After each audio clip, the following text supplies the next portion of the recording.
Hello বন্ধুরা, চলো আজকে তোমাদের সঙ্গে একটা জিনিস শেয়ার করি। আমরা তো মেকআপ করি, তাই না? তো আমি এরকম ভিডিও এই প্রথমবার দিচ্ছি।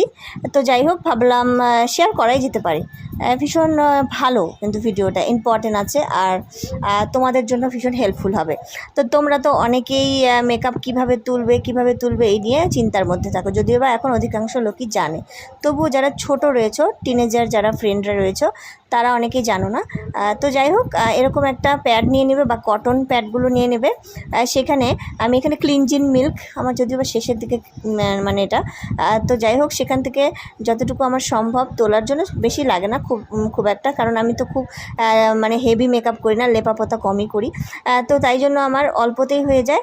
তো আমি এভাবেই কিন্তু নিয়ে প্রথমে কিন্তু প্যাডটাকে ভিজিয়ে নিতে হবে, তারপরে ক্লিনজিং মিল্কটা নিয়ে তারপরে এভাবে ক্লিন করে নিতে হবে। আর হ্যাঁ, তোমরা নারকেল তেলও ইউজ করতে পারো। তো যাই হোক, ভিডিওটা হেল্পফুল মনে হলে লাইক অ্যান্ড সাবস্ক্রাইব।